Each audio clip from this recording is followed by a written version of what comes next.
ओम नमः शिवाय। जय महाकाल। आप सबको पता है कि कल है अमावस्या का बहुत ही प्यारा सा दिन, क्योंकि कल है पिठौरी अमावस्या।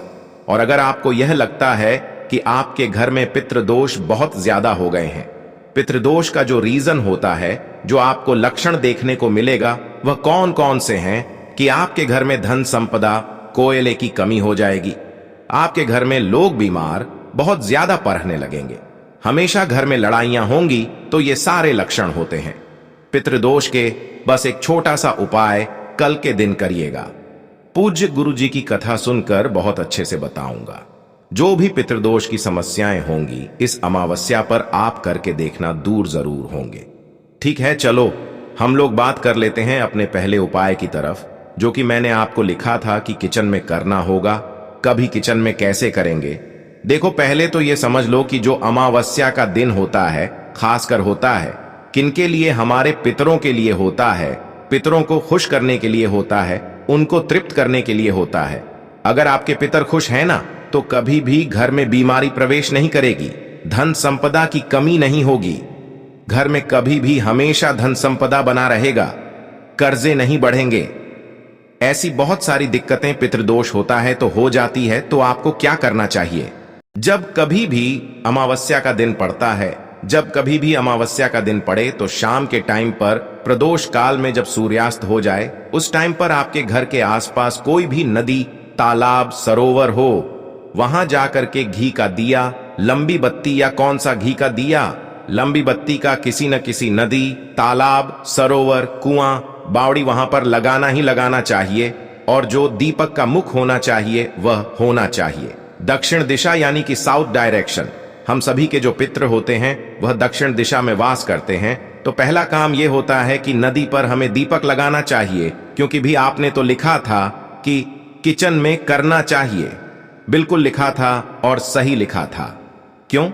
अगर बहुत सारे ऐसे घर हैं, बहुत सारे ऐसे लोग हैं जो बहुत मेट्रोपोलिस सिटीज में रहते हैं, जिनके घर के आसपास कोई नदी, तालाब, सरोवर नहीं है, तो आपको क्या करना है अपने किचन में? अगर आपके किचन में आरओ लगा हुआ है, तो आप आरओ के पास में दीपक को लगाएंगे, घी का दिया, लंबी बत्ती का, साउथ डायरेक्शन में, जिस साउथ से मतलब दक्षिण दिशा में।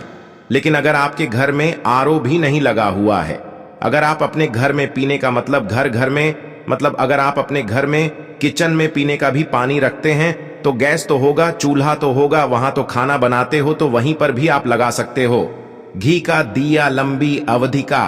बस मेरी बात बहुत ध्यान से सुनना, जो दीपक का मुख होना चाहिए दक्षिण दिशा की तरफ करना, और घी का दिया लगाना, बात समझ में। और शाम के टाइम पर प्रदोष काल में करना है। करके देखिएगा, बहुत फायदा मिलेगा। और हां, अगर मान लेते हैं कुछ भी नहीं है ना, तो आप किसी ना किसी पेड़, जैसे आप चाहे तो पीपल पेड़ के नीचे लगा सकते हैं, वट पेड़ के नीचे लगा सकते हैं, बेल पेड़ के नीचे लगा सकते हैं। ये जो 3 पेड़ होते हैं, ये भी हमारे पितरों के ही तुल्य माने जाते हैं। तो अगर आपको कोई भी, जितनी भी चीजें बताई हैं, कहीं पर भी, एक जगह पर भी अमावस्या के दिन शाम के टाइम पर दीपक लगा दोगे, तो पितर आपके तृप्त रहेंगे और कभी भी आपको परेशान नहीं करेंगे, और पितर खुश होंगे। तो आपको पता है कि आपका पूरा जीवन सफल हो जाएगा, है ना? समझ में आई बात मेरी? चलो, यहां पर हम सभी लोगों ने एक उपाय की बात के लिए आगे बढ़ते हैं। यहीं पर हम लोग दूसरे उपाय की, और ये जो दूसरा उपाय होगा अमावस्या के दिन बीमारी को दूर करने के लिए होगा। आज के टाइम पर हर किसी घर में ना, छोटी मोटी बीमारियां हमेशा हर किसी के घर में जरूर होती हैं ना। तो उस कंडीशन में क्या करना है? अमावस्या के दिन शाम के टाइम पर, प्रदोष काल में, कब? शाम के टाइम पर प्रदोष काल में बेल पेड़ के नीचे जाना है, घी का दिया, लंबी बत्ती का लगाना। कौन सा घी का दिया? लंबी बत्ती का, बेल पेड़ के नीचे लगाना। और जो भी व्यक्ति आपके घर में बीमार है, जो भी व्यक्ति बहुत मेडिसिन खाता है, हमेशा डॉक्टर के पास जाना होता है, उस व्यक्ति का नाम और गोत्र बोलकर कि बेल पेड़ के नीचे ही बैठ करके महामृत्युंजय मंत्र की आपको एक बार तो कम से कम बोलना ही बोलना है। कौन सा मंत्र? महामृत्युंजय मंत्र। बस एक चीज का यहां पर ध्यान रखना है, जो महामृत्युंजय मंत्र, आप यहां पर आसन बिछाना, उसके बाद बैठना। और हां, अगर आपको महामृत्युंजय मंत्र याद नहीं है, तो आप गूगल पर सर्च कर सकते हो, कहीं से पढ़ सकते हो। बट आपको सही पढ़ना होगा। ऐसा नहीं कि आपने उसमें कुछ मात्राएं गलत कर दी, कोई बिंदी लगी भी उसको नहीं पढ़ा, इसका भी दोष लगता है। बहुत बड़ा मंत्र होता है, महामृत्युंजय मंत्र है ना, हर किसी को कहना नहीं चाहिए, और अगर कहना चाहिए तो बिल्कुल सही उच्चारण होना चाहिए। नहीं कर सकते हो महामृत्युंजय मंत्र करना, तो महामृत्युंजय है, लेकिन नहीं कर सकते हो तो स्त्री शिवाय नमस्तुभ्यम की कम से कम 5 माला आप जरूर कर लेना। करके देख लीजिएगा, जो बीमार व्यक्ति होगा ना, उसकी जो बीमारियां होंगी वह धीरे धीरे करके खत्म जरूर होंगी। ठीक है, चलो यहां पर 2-2 उपाय तो हो गए हैं। अब हम लोग आगे बढ़ लेते हैं अपने तीसरे उपाय की तरह। तीसरा उपाय भी है आपके पितरों को खुश करने के लिए। यह दिवाली जो अमावस्या, पिठौरी अमावस्या बहुत ही परफेक्ट होती है, बहुत प्यारी होती। यह हम सभी को जरूर करना चाहिए कि देखो आज के टाइम पर कहना कि हर घर में हर किसी छोटी बातों को लेकर लड़ाइयां होती। आपको समझ नहीं आता कि लड़ाइयां क्यों हो रही हैं, और यह भी एक कारण होता है पितृदोष का। ठीक उस कंडीशन में क्या करोगे, आपको लेना होगा इस तरीके से एक बेलपत्र, बहुत प्यारी सी, बहुत सुंदर सी एक बेल, पतली कटा फटा हुआ कहीं से नहीं होना चाहिए। ठीक है, ले लिया। फिर हमें लेना होगा इस तरीके से तांबे का लोटा, और इस तांबे के लोटे में जल भरकर, कहां से, अपने घर में जल भरना। ठीक है, जल भर लिया।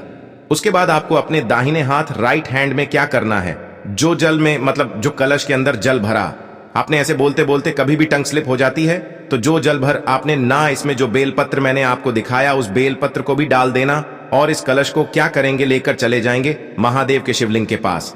लेकिन महादेव के शिवलिंग के पास ले जाने से पहले आप अपने घर में, पूरे घर में कूद केश्वर महादेव के नाम से, कौन से महादेव कुंड, केश्वर महादेव के नाम से पूरे घर में, पूरे कमरों में जाएंगे।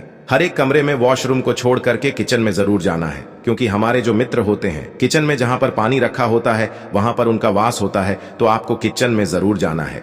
कुंडकेश्वर महादेव के नाम से पूरे घर में घूमना और महादेव के शिवलिंग के पास पहुंचना रखना। उत्तर दिशा, नॉर्थ डायरेक्शन, और पूरा का पूरा जल महादेव के शिवलिंग के ऊपर कूदकेश्वर महादेव के नाम से समर्पित कर देना। आपके घर में हमेशा प्रेम बना रहेगा, कभी भी लड़ाई झगड़े के माहौल आपकी घर में नहीं बनेंगे, और आपका पूरा परिवार हमेशा खुश रहेगा। ठीक है, ये वाली जो अमावस्या है, करिएगा पिठौरी अमावस्या, जिसे जो आपके पितरों ना कभी आपको परेशान ना करे, वो हमेशा आप खुश रहें। ठीक है, आगे बढ़ने दें छोटे से और उपाय की तरफ, जो कि हमारा चौथा उपाय है। लेकिन अब चौथे उपाय से पहले एक छोटा सा काम कर दो, और वो है कि बेटे को करेंगे लाइक। जितने भी भाई बहन मेरी आवाज को पहली बार सुन रहे हैं, अचानक से चैनल पर आ गए हैं, तो चैनल को सब्सक्राइब करिए। ठीक है, चलो समझते हैं इस दूरवा के उपाय को। कहोगे भैया दूरवा तो हम कर लें उपाय को, लेकिन इसके बेनिफिट क्या है, फायदे क्या हैं? तो इस दूरवा के उपाय से आपके घर में जो बीमारियां होती हैं ना, वो बीमारियां आपके घर में प्रवेश नहीं करेंगी, और अगर कोई व्यक्ति बीमार है तो उसकी बीमारियां भी ठीक हो जाएंगी है। देखो हमें क्या करना है, इस तरीके से लेनी होगी दूरवा। अब दूरवा बहुत ज्यादा नहीं लेनी है, मात्र एक दूरवा, जो हरी वाली दूरवा है ना, बस वही हमें एक दूरवा लेनी। उस एक दूरवा को लेना, एक तांबे का लोटा लेना, इस तांबे के लोटे में जल भर लेना। और जल कहां से भरोगे, अपने घर से। ठीक है, जल भर लिया, लेकिन इस कलश के अंदर दूरवा को नहीं डालना। ठीक है, और इस कलश को लेकर पहुंच जाना महादेव के शिवलिंग के पास में रखना। उत्तर दिशा, नॉर्थ डायरेक्शन। जो आपके पास में एक दूरवा है, उस एक दूरवा को यहां पर महादेव के शिवलिंग के ठीक ऊपर आओ। भूतेश्वर महादेव, कौन से महादेव, अवधूत तेजेश्वर महादेव या फिर कुंदकेश्वर महादेव के नाम से वह दूरवा समर्पित करना, और उसी दूरवा के ऊपर श्री शिव नमस्तुभ्यम का ध्यान करते हुए बिल्कुल स्लो मोशन में धीरे धीरे जल की धार को उसी दूरवा के ऊपर गिरा देना। और जो व्यक्ति बीमार होगा उसका नाम और गोत्र बोला। ठीक है, जल चढ़ाने के बाद महादेव से विनती करना, हाथ जोड़ना कि हमारे घर का व्यक्ति है, बहुत बीमार रहता है, बहुत परेशान रहता है, आप इसको ठीक कर दें। इतना करने के बाद यह जो दूरवा आपने यहां पर चढ़ाई थी, इस दूरवा को उठाना और लेकर चले जाना। आप अपने घर पर जो भी व्यक्ति बीमार होगा, उस बीमार व्यक्ति को अगले दिन उस दूरवा को खाने के लिए दे देना। चबा चबा कर इंसान कूद के ईश्वर महादेव के नाम से दूरवा खा लेगा, और 1 गिलास पानी पिला देना। उसकी जो बीमारियां होंगी वह धीरे धीरे करके खत्म हो जाएगी। इस अमावस्या को आप बहुत हल्की अमावस्या समझो, जैसे हम हमेशा आती है। ये पिठौरी अमावस्या है जो कि साल में एक बार पड़ती है। बहुत सुंदर सा और बहुत प्यारा सा दिन होता है। ठीक करके देखिएगा उपाय को। कोशिश की इस पूरी वीडियो में मैंने आप सभी को 3 से 4 उपाय बताए हैं। कोई भी उपाय जो आपके लिए अच्छा। वीडियो पसंद आई हो तो लाइक करिएगा। इतने भी भाई बहन मेरी आवाज पहली बार सुन रहे हैं तो चैनल को सब्सक्राइब करिएगा। ओम नमः शिवाय। जय महाकाल।